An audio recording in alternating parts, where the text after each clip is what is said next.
Have you noticed?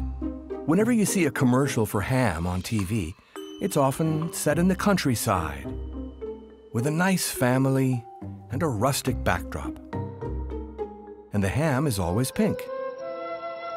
Very pink. And 100% natural, of course. Ne passons pas à côté des choses simples. It looks so tasty, it has your mouth watering on the couch.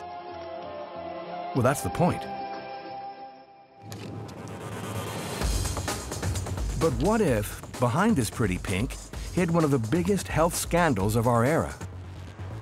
In 2015, the World Health Organization listed processed meats as carcinogenic for man.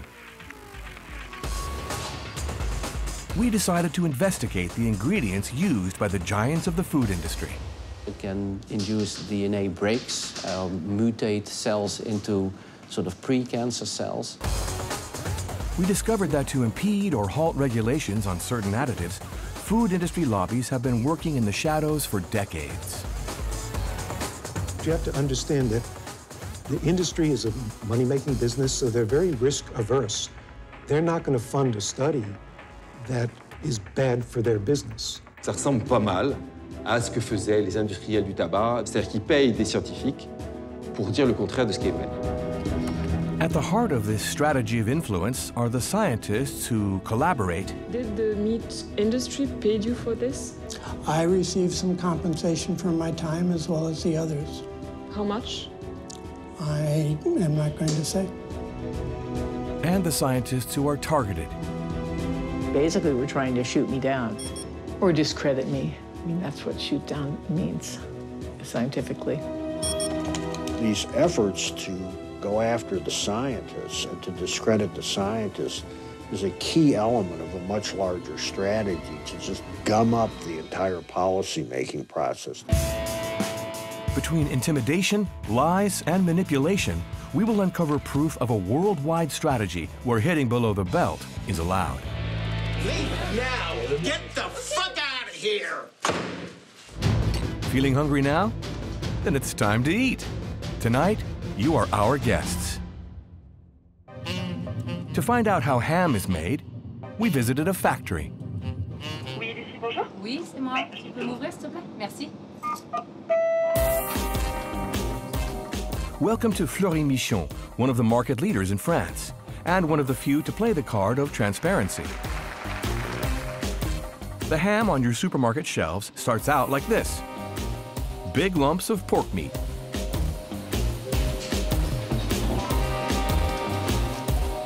To add taste, a little vegetable stock. It all goes into a ham-shaped mold, and it's cooked.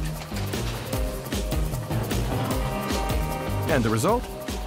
Perfectly pink, rounded slices. Have you grasped the basics? Well, let's rewind a little to see the detail that changes everything.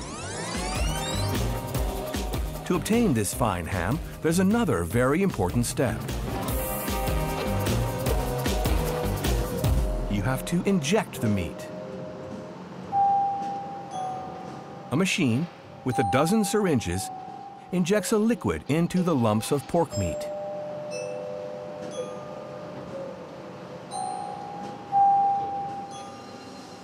The liquid contains an essential additive. Factory manager Laurent Rouleau shows us.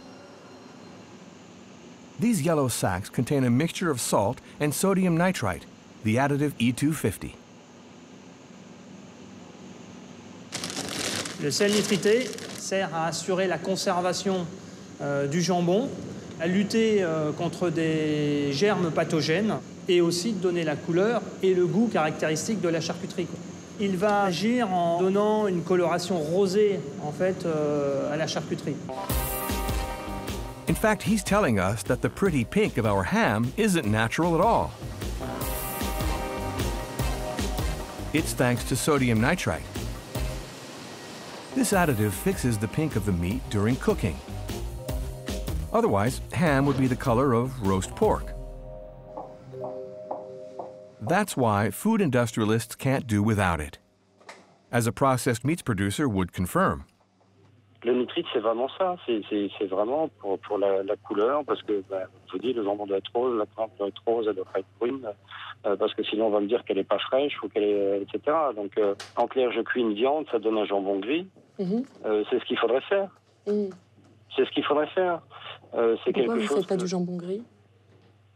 Mais parce que personne va l'acheter. Tout simplement, personne va l'acheter. Et le marché ou le consommateur n'est pas prêt à ça. Donc pour vous, aujourd'hui, c'est vraiment un problème de couleur, en fait? Ah ben clairement, oui. Clairement, parce que sinon, on peut saler la viande avec du sel de Guérande sans problème. Let's sum up. The ham's pink is unnatural, but without the pink, it would be impossible to sell. The big problem is that sodium nitrite is believed to be a danger to public health. The additive is suspected of playing a role in the development of colorectal cancer, one of the deadliest cancers in Europe. The cause?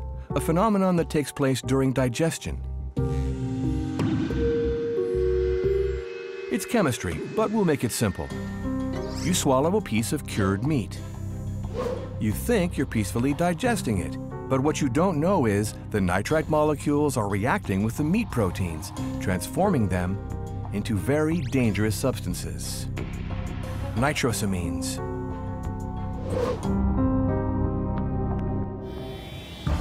We went to the Netherlands to learn more about the effects of this chemical reaction on our health. To the Faculty of Medicine of Maastricht University. This is where the toxicologist Professor Theo de Kock works. He's been interested in nitrites for years, and by extension, nitrosamines. Nitrosamines are known to induce damage in the large intestine. So it can induce DNA breaks, mutate cells into sort of pre-cancer cells. And that's, of course, something that you want to prevent. Professor de Kock notably wanted to find out what happens inside the body when we don't eat processed meat and when we eat a lot of it. To do so, he conducted an experiment with human guinea pigs, like Arnaud. For 2 weeks, this student ate 300 grams of processed meat a day, the equivalent of 8.5 sausages or 7 slices of ham. After 15 days, we saw that the exposure to nitrosamines was considerably increased. So it was up to between 2- and 3-fold increase as compared to the levels that we measured at the start.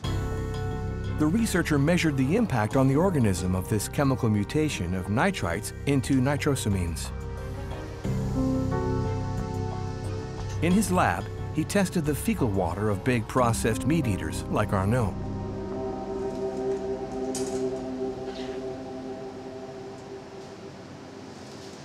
So what you see here is fecal water from 4 different individuals. To see what happens inside the body, the researchers mixed this fecal water with human cells.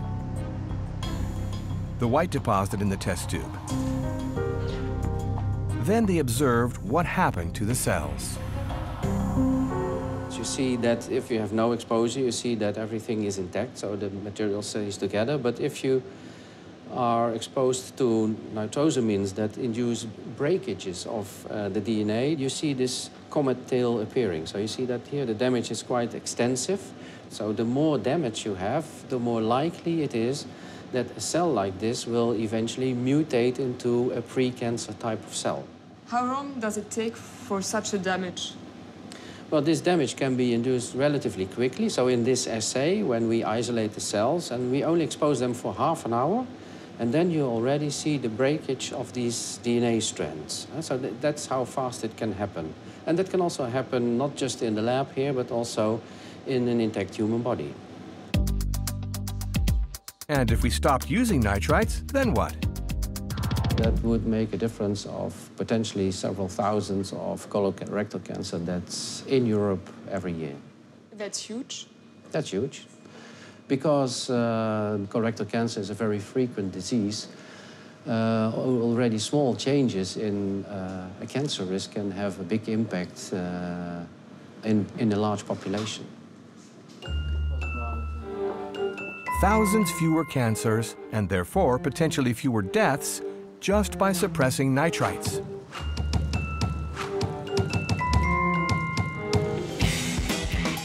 But the food industry has a sledgehammer argument for justifying the use of nitrites. It protects us from botulism. Botulism is a form of food poisoning caused by bacteria that affect our central nervous system and can be deadly. Scary, right? But there's a glitch in their argument. There are already companies which do produce processed meats without nitrites, and their customers are in fine form.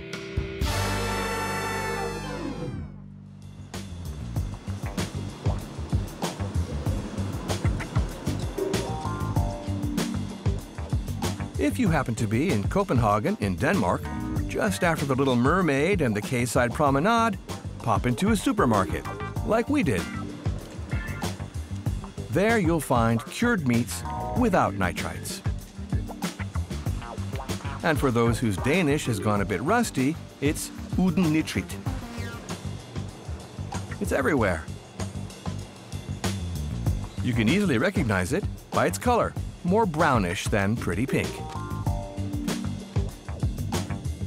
And the best-known brand is produced 150 kilometers south of the capital, in Denmark's biggest organic processed meat plant, Hannigal.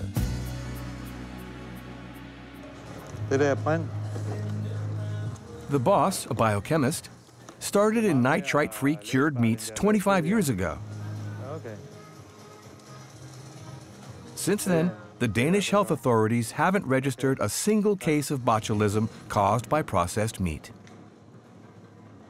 We do not have problems with this bacteria. I would say for the last 50 years, this has not been a reasonable topic in Western Europe. That was a problem in meat industry 100 years ago, where things were not as clean as they are, slaughterhouses were not as clean as they are today. So no worry about bacteria. Now we have to worry about additives that might be cancer-producing.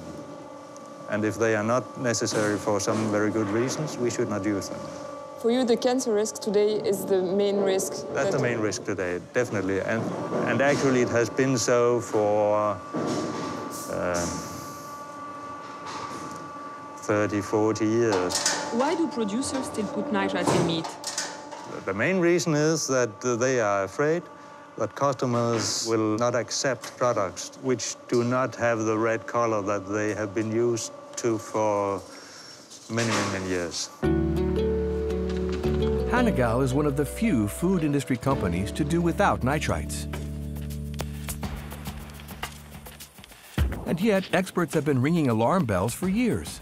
25 years ago, a European Union health report already recommended reducing the amounts of nitrite used in processed meats. In 1999, this report even put forward banning its use altogether. Despite the increasing number of studies, the European Commission still allows industrial food companies to add lots of nitrites to the products.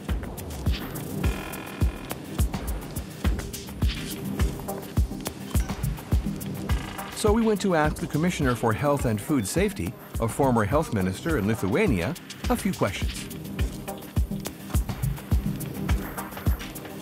Why don't get the levels lower?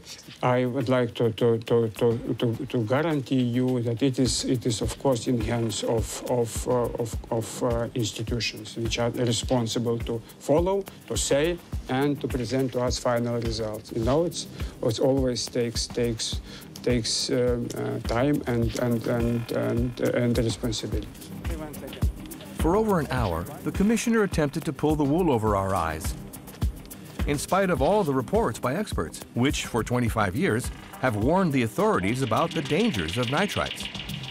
All these studies, you don't think they're enough? You know, all those studies are open. Thanks to transparency, thanks to possibility to have them, to show to people that we are ready to follow and to see and to do how to move for as soon as possible. Transparency is good, but decisions are better. But sorry, all decisions are in lines of procedures. Can you imagine like that decision to make? If I will be king of the European Union, oh, but I am not king of European Union. I mean, this story has been going on for so long. No, sorry to say. It's very sorry to say. This story shows that all standards are in safety line. In this case, why Europe lost against Denmark in the European Court of Justice in this nitrite story? I don't know. I can't answer this. I would like to read more information because I am not one who knows everything. So let's look at the facts, Mr. Commissioner. Denmark wanted to limit the use of nitrites. The European Commission was against it. And in 2003, in court, the Danes won in the name of the protection of public health. I am very happy about European court decisions. When European court decision always shows that public health is priority, it means that DG Sante and Commissioner responsible for public health is in better conditions. And yet, since this court ruling, EU regulations are just as lax as ever. From my point of view, we must be more energetic, asking industry to change the technology, reformulate food, to follow figures, to keep on board public health priorities, not profit. Absolutely. But it of course takes time. Time. Perfect. That's just what the food industry wants and what it has built its strategy on for years.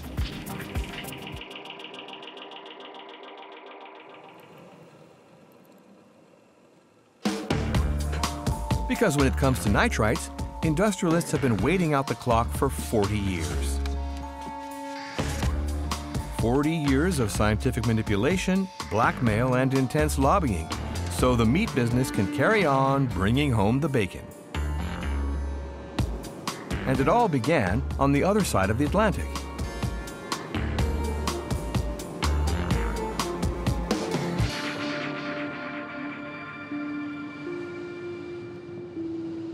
If you think we're exaggerating, listen to this.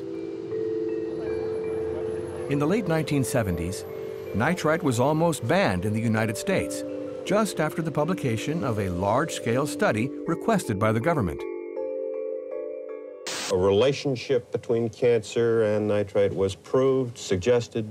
No, proved, and a fairly strong one. There were 2,000 rats involved in the study. It's a very extensive study done by a well-respected scientist. The banning of nitrites was announced in the press, but the American Meat Institute would bring out its big guns. In his office overlooking the Capitol, its president, Richard Ling, spoke out. Processed meats that contain nitrites are a big thing. The retail value of them about $12.5 billion. About 2/3 of the hog production in the United States goes into cured meats, and it presents a problem for our industry and for the government. We're hopeful that a solution can be found. Armed with financial analysis, the American meat lobby forced the government to back down. The banning of nitrites would send pork prices plummeting and cause an apocalypse. But it was a political event that would close the debate. In 1980, Ronald Reagan was elected President of the United States. And guess who entered into government? Richard Ling, the president of the American Meat Institute himself. The idea of banning nitrite was forever buried. The experiment-based study on 2,000 rats ended up in the trash can. And after that, the same fate would await every scientific publication calling nitrites into question.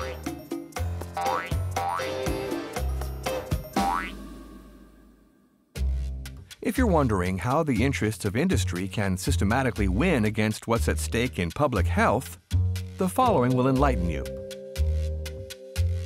15 years after the victory of Reagan and the meat industrialists, a new study shook America to the core. If it's not one thing, it's another. A study finds a link between hot dogs now and cancer. Put yourself in the shoes of the average American Joe at the time.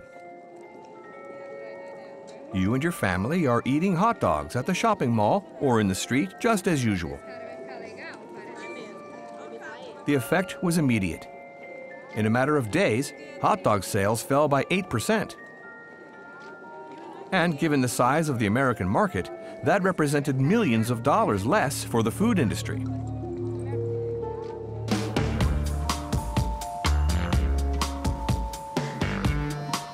The author of the hot dog study that caused sales to plummet was Susan Preston Martin. She's now a retired scientist living near Los Angeles in a residential suburban setting straight out of an American soap. After several tense months of talks, she agreed to see us.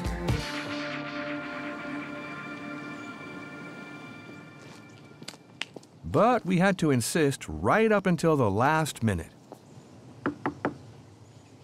The lady is very discreet. It's Sandrine Rigaud from French TV.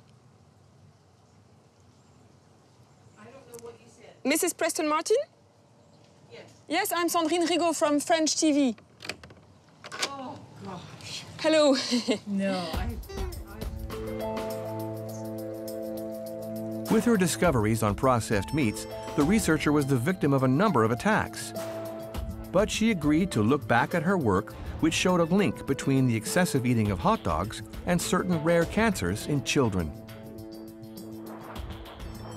How did you find the relationship? Well, just the way we always did when we did case control studies. We started out with a group of children who had leukemia and compared them to a group of children who didn't have leukemia. And we asked the mothers about what they fed the children. And sure enough, the kids with leukemia ate more hot dogs. What did you think when you saw this strong relationship? Because it was quite a strong relationship. It was with hot dogs. I was a little bit surprised and just reserved judgment, which is what epidemiologists do when they find something they don't expect. From that moment on, for the food industrialists, Susan Preston Martin became public enemy #1. The meat lobby, they definitely didn't like what we were doing. They were terribly upset, and I could understand that. You know, their livelihood was making processed meats, and they didn't want anything coming out saying that those were not good for you. Basically, were trying to shoot me down or discredit me. I mean, that's what shoot down means scientifically. What we discovered went much farther. The scientist had never realized just whom she was dealing with. America made the hot dog famous. Oscar Mayer gave it diggity. In the U.S., the undisputed champion of supermarket-sold hot dogs has always been Oscar Mayer. America's #1. A brand of the Kraft Foods Group, a giant of the food industry. So far, no surprises. But what's less known is that at the time, and until 2007, Kraft was owned by Philip Morris, the world's second-largest tobacco company. A lobby which went as far as lies and manipulation to defend its own interests, notably in the big tobacco lawsuits of the 1990s. You believe nicotine is not addictive? I believe nicotine is not addictive, yes. I believe nicotine is not addictive. Questioning proven scientific facts, the strategy worked perfectly for years with tobacco. So, Philip Morris used it again to save Oscar Mayer's hot dogs.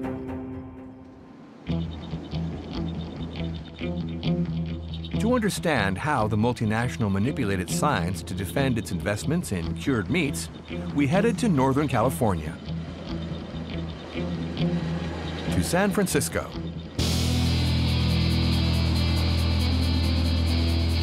This university library holds what are commonly known as the tobacco documents, millions of internal tobacco industry documents.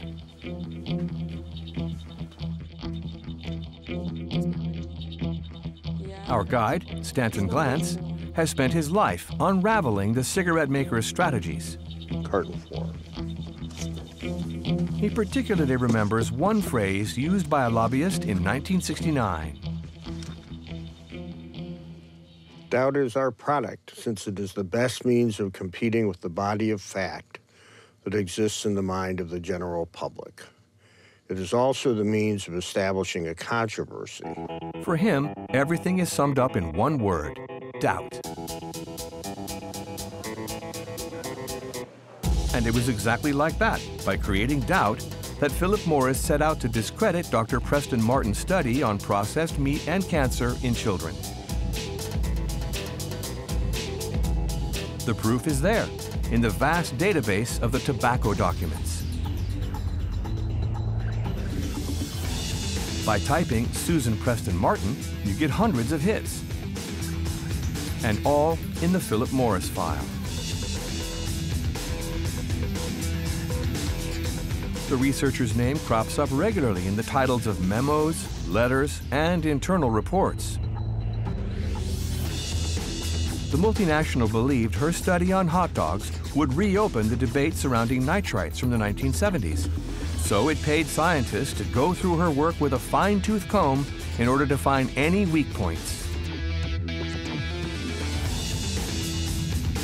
Even her contracts and grant papers passed under the microscope. Basically, anything that could be used against her and weaken her in the eyes of the government and the press.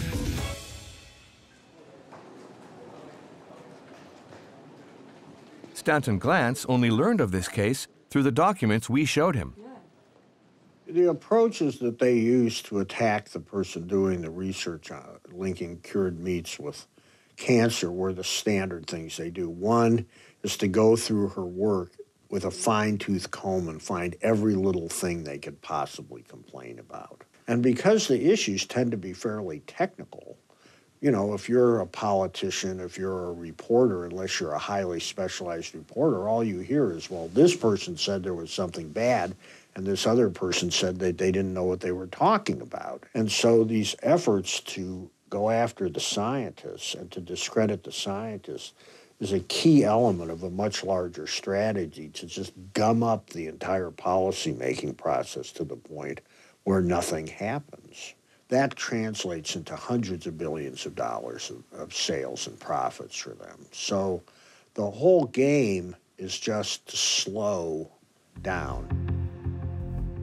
In the documents on Dr. Preston Martin, other, even more Machiavellian scenarios were studied. Here, it was suggested that talks be held with the scientist. And here, a proposed seminar in order to lure her. The aim? To influence her and even shape the conclusions of her future studies.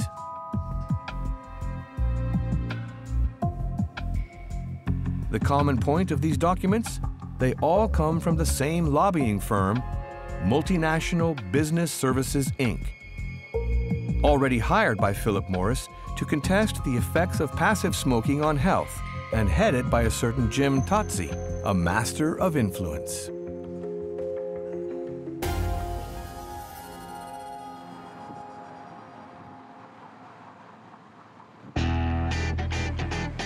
Amazingly, in Washington, the heart of American power, this lobbyist is still well established. As he never answered our requests for an interview, we went to see him without an appointment, with our documents in hand and a hidden camera.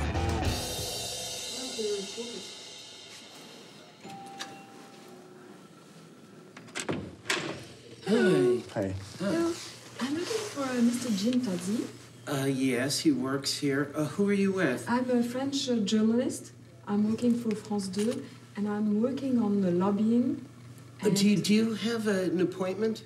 No, I was just looking for him because I called from France. But just step inside, please. Yes, thank you. He's not here now. The good news, American lobbyists can be welcoming. We even managed to have Jim Totzi on his cell phone. Here, please. Here, come on, right in here, please. Here, Jim, can you hear me? I can hear you, yeah. I wanted to ask you some questions about Susan Preston Martin. No, I don't even know the lady. How'd you get my name? I haven't read her works or anything. Because you have set up a strategy to discredit her work for Oscar Mayer. So I wanted to know more about this. Bruce, can you... What? Excuse me? I have no idea what she's talking about. Hey, but who is this the press lady? Which newspaper? I have no idea who you're working for, so I'm going to have to leave. No, I can send you my I'm email. going to have to ask you to leave. I'm just asking for an interview. I understand you have a If you liked the welcoming lobbyist, you'll love the angry one. I'm asking you to have no appointment. No, please leave now. Do I need to leave? You can leave if you want. Yes, please leave. I am ordering you out. Okay, just leave now. Le but out. Get the fuck out of here. Okay, no problem. Do you understand? Get the fuck out. Now get the flying fuck out of here and do not come back. Thank you. Pity it had to end like that. In the end, Mr. Totsi did a great job. Well, at least for the industrialists. Back then, his anti-Preston Martin arguments were brought into the media spotlight by this health journalist on a major national TV channel a few days after the publication of the famous study. Let's get back to our hot dog study. Remember, they asked the people, did you eat a hot dog? They didn't ask them, did you put it in a bun? Did you put ketchup on it? Ugh. Did you put mustard on it? Now, you might be saying, who really cares one way or the other? But that's important because it may be that it's not the hot dog at all that's causing this increased risk of cancer. Maybe it's the bun, maybe it's the ketchup, maybe it's the mustard. So you have to be careful when you read these studies not to say, oh, this causes this. The powers that be didn't go any farther. The 1970s nitrites file, which could have resurfaced, remained locked away. You're probably wondering what Susan Preston Martin thinks, the woman targeted by the lobby. We showed her the documents, and what upset her the most was seeing that fellow scientists had played along with the industrialists. These professors will get paid a huge amount to do review by, in this case, probably the American Meat Institute. I mean, thousands and thousands of dollars. And they probably get more from doing this kind of thing than they do from their regular jobs. Seeing your name like this in all these documents... My goodness, I gave a lot of people a lot of work. Were you aware of this? Well, I was aware that the processed meat community was concerned, but I'm not aware of all the extent of this. 20 years on, and she had turned the page. Not of interest anymore. That's how the public awareness of science goes. It's of interest, and then it's not of interest. So you mean you did all that work, but today? Oh, but it doesn't matter. I mean, it's still in the literature, and it may influence people in future, and it has influenced people in the past, and that's fine.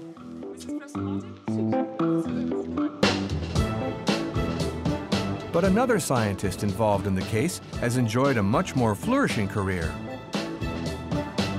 A scientist paid by the American Meat Institute to shoot down Susan Preston Martin's work. David Klurfeld. Today, David Klurfeld is head of the U.S. government's nutrition program, and he's invited all over the world for scientific conferences where he gives his expert's point of view, totally independently. I'd like to introduce the reasons why I think meat is an important component of a healthy diet. Spend just a very brief amount of time on that. On that day, he was in France, speaking to scientists from around the world about meat and the link between processed meat and cancer in order to denounce, backed up by PowerPoint, the climate of fear, panic, and even hysteria. And we know, because we were there. It was right at the start of our investigation, when we barely knew about nitrites, and had the need of enlightened specialists to help us.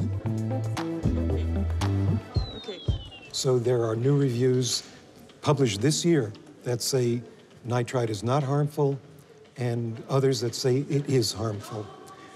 I don't think anybody really knows definitively what the answer is.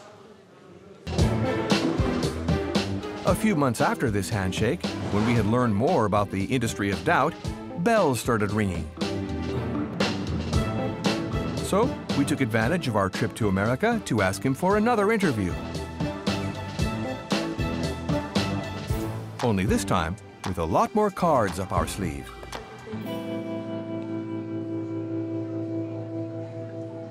Do you remember being paid by the American Meat Institute? No. Never? No. I was interested in a scientist called Susan Preston Martin.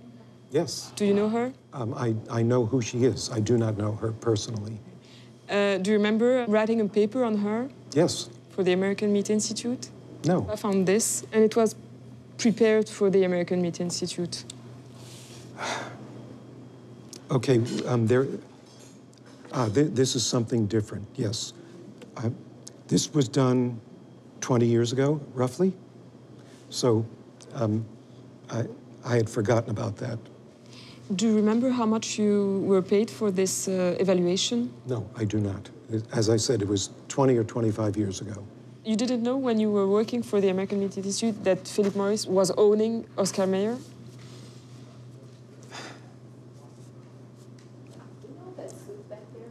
I'm not going to say yes or no at this point in time because it's more than 20 years ago. Did you know that the tobacco strategy motto was "Doubt is our product"? No, I never heard that. No? No. Doubt was your product too. That was not my intent. My intent was to do an evaluation. If I had read these papers and found that there were not shortcomings in the papers, that there were not deficiencies in the papers, I don't think I would have criticized them. But don't you think that your point of view would be stronger and your argument stronger if I hadn't found that you had been once paid by the American Meat Institute? No, I don't think that would change. It wouldn't change my point of view. It might change your point of view, that you tend to not believe what I'm saying because 25 years ago I got some amount of money that I don't remember. Ah, we're making progress. He can't remember how much, but he does remember getting paid. But you have to understand that the industry is a money-making business, so they're very risk-averse. They would not fund a study that someone would propose to them that eating hot dogs increases the risk of childhood cancer. Why would they fund that? You know, they would only fund something that proposes that childhood cancer is prevented by eating more hot dogs or there's no relationship. You know, they're not going to fund a study that is bad for their business. Well, at least he's honest. Much of the meat industry's lobbying depends on collaboration with paid scientists, and that's still how things work.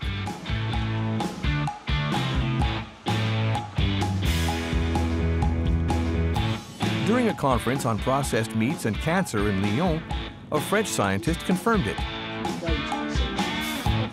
Denis Coppet is a reference on the subject, an internationally renowned expert.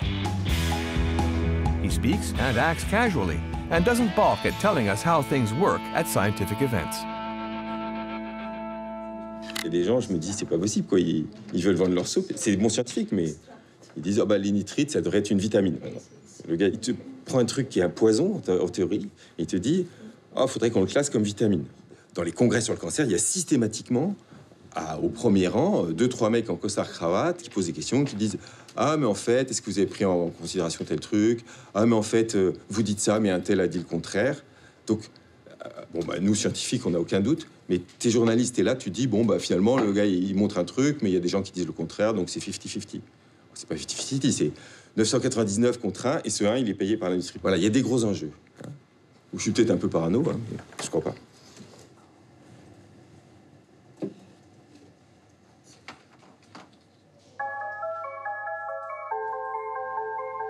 A few days later, Professor Corpet sent us some names and photos of scientists he suspects of being close to the food industry.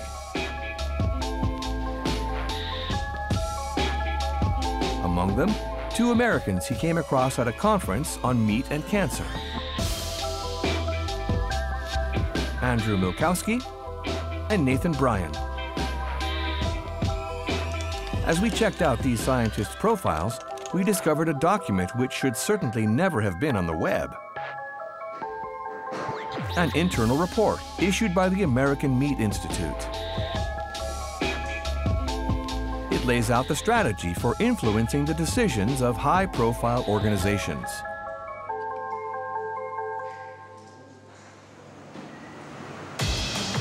This organization is the IARC, the International Agency for Research on Cancer. This institution, based in Lyon, France, is the worldwide reference on cancer. In 2006, IARC scientists classified nitrites in the probably carcinogenic category of products, Group 2A. And that was bad for business. So, lobbyists are fighting to have this classification changed. Page 64 of the document. Change in the IARC nitrate-nitrate classification from 2A to 2B, or possibly carcinogenic products. The strategy has a name, IARC Challenge. It notably involves the 2 scientists we were interested in, Andrew Milkowski and Nathan Bryan.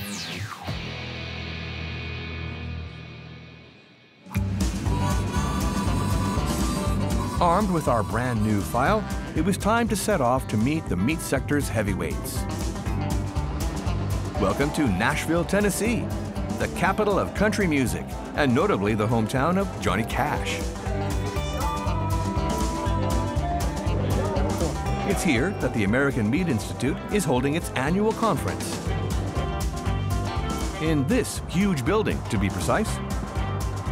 The meat industry in the U.S. is very, very big business. All of the world's biggest players are here. Smithfield, #1 in pork, with a turnover of $14 billion a year.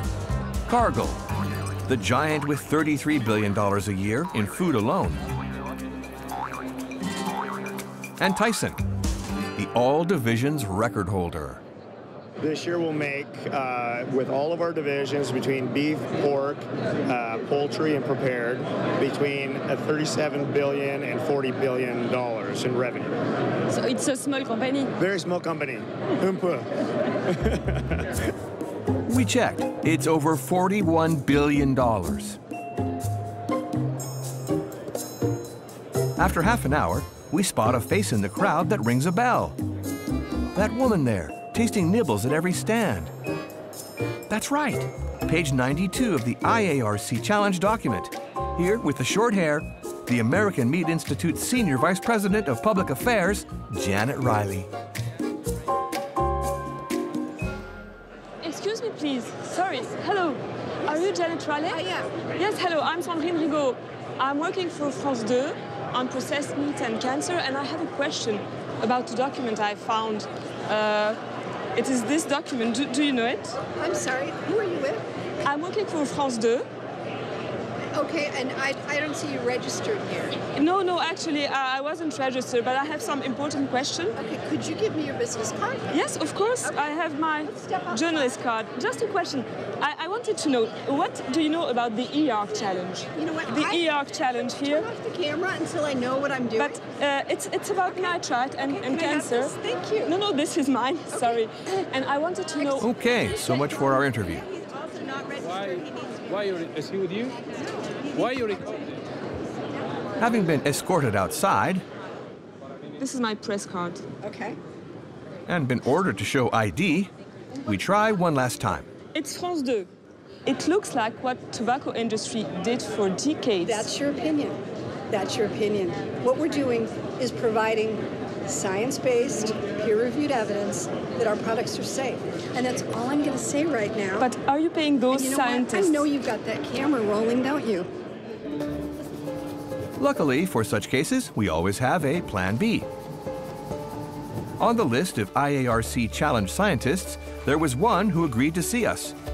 The first on the list, Andrew Milkowski.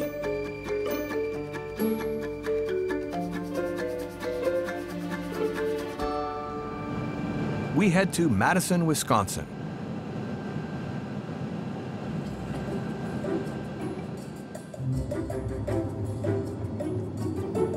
This city in the north of the United States is home to Andrew Milkowski and the company of hot dog king Oscar Mayer, who we came across in the Preston Martin case.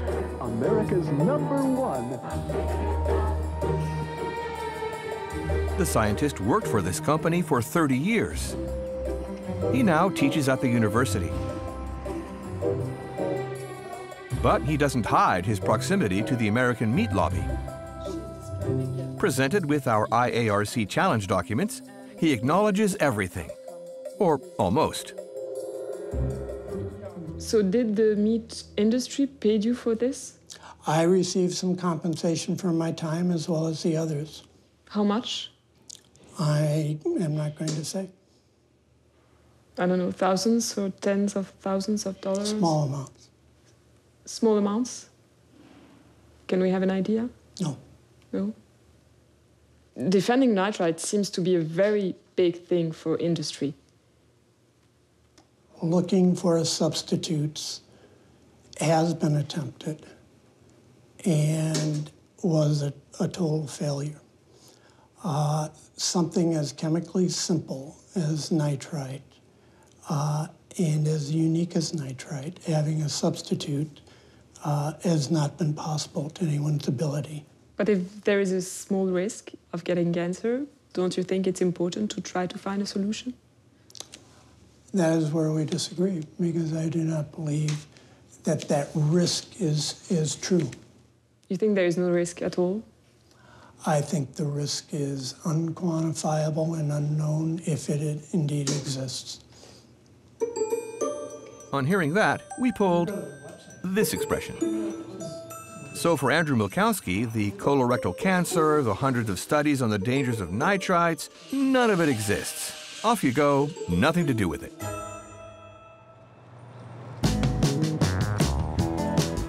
In the United States, it's thanks to scientists like Milkowski that the meat industry has been able to cut another notch in its belt. Surprisingly, in the health-conscious state of California.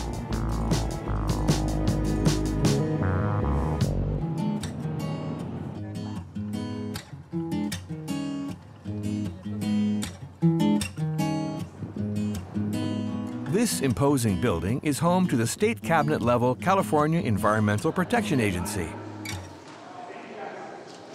We have an appointment with Sam Delson, Deputy Director for External and Legislative Affairs.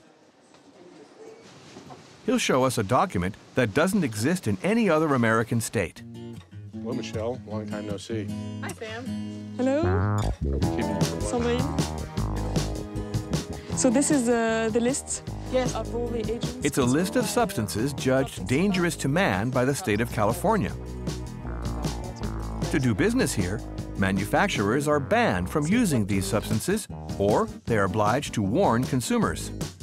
And it's very restrictive, because there are over 800 products on the list. So a good example of that would be tobacco smoke. We talk about lead. There's other things like benzene. That would be something, you know, we have common in things like exhaust. And then here we have aspirin. And there's aspirin? Aspirin, yeah. It's a special note, especially for pregnant women. Oh, here's kind of an odd one, but, you know, things like bracken fern. You know, if you want to eat this, go for it, but be aware that you maybe don't want to eat it every single day. So we don't find nitrite? Nitrite is not on the list. It's been years since nitrites have been targeted, but procedures have never been seen through. When we believe a chemical meets the criteria for listing, we post what's known as a notice of intent to list, and that triggers a period in which people can submit public comments on whether it does or does not meet the criteria. We review the comments before making a final decision to complete the listing. Regarding nitrites, here are the comments that swung the scales. Of the 7 contributions, 6 come from food industry lobbyists. And with 31 pages, the winner is Andrew Milkowski. Before the interview, we show Sam Delson all our documents on Milkowski, the IARC challenge, and the attempts at influence. Faced with an avalanche of proof gathered during months of investigation, he ends up taking out his cell phone to take photos. However, in answering our questions, he seems less inspired.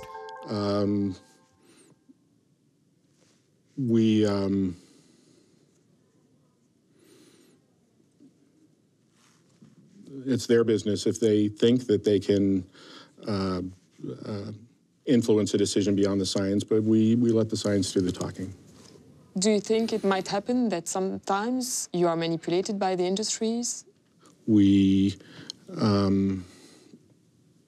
do our best to make decisions based solely on the science, regardless of whatever pressure or attempts at persuasion may be made by any outside group.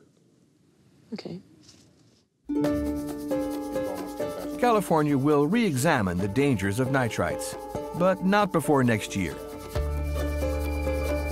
For the lobby, it's a mini victory.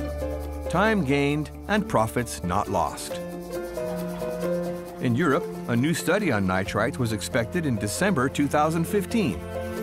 Almost a year later, it still has not been published.